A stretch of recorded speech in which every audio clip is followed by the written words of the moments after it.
আসসালামু আলাইকুম। আমি মাহদি হাসান, বাংলাদেশ। আমি দিল্লি এয়ারপোর্ট থেকে বলছি।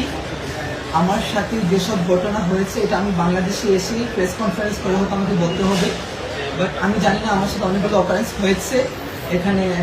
আমাকে প্রায় 40 মিনিটের মতো আমাকে পুলিশ কাস্টডিতে আটকে রাখা হয়েছিল।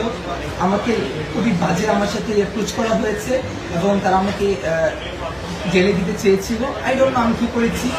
এবং আমি বারবার বলেছিলাম যে if I do any kind of illegal work, আমার দেশের সাথে কন্ট্যাক্ট করেন, এম্বাসির সাথে কথা বলেন, আমার কান্ট্রি গভর্নমেন্টের সাথে কথা বলেন, বাট কেউ কিচ্ছু শোনে নাই। তারা আমার সাথে খুবই বাজে আচরণ করেছে। আমার 12:40-এর ফ্লাইট, আমি জানি ধরতে পারবো কিনা। এখন সাডেনলি আমাকে এখন রিলিজ করা হয়েছে এবং ইমার্জেন্সিতে আমাকে ইমিগ্রেশন দেওয়া হয়েছে। আমার 12:40-এর ফ্লাইট। আমি বাংলাদেশের মানুষকে বলবো যারা আমার জন্য টেনশন করেছেন, থ্যাংক ইউ এভরিওয়ান। এবং আমি এখন সেফ আছি এবং তাদের সাথে কথা বলেছি এবং এখন তারা আমাকে অ্যাপ্রোচ করতেছেন যে তারা নাকি ভুল মানুষকে ধরেছেন, বাট তারা আমাকে এত বাজে অ্যাপ্রোচ করেছে। Even one of the police, they were abusing me physically, touching me. So এগুলো আমি বাংলাদেশে এসে বলবো একজন ইন্টারন্যাশনাল প্যাসেঞ্জার কীভাবে করা উচিত কিনা।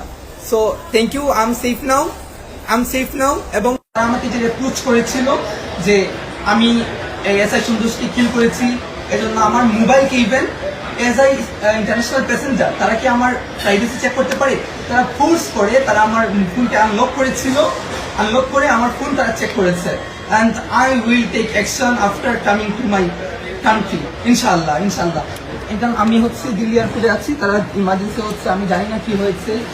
হয়তো আমার দেশ আমাকে সহযোগিতা করেছে, আমাকে তারা ইমিগ্রেশন করিয়েছে এবং বলেছে আমার জন্য ফ্লাইট ওয়েট করছে।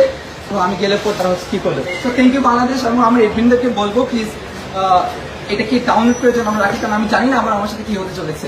আমার 12:40-এর ফ্লাইট। আল্লাহ হাফেজ। বাংলাদেশে দেখা হবে।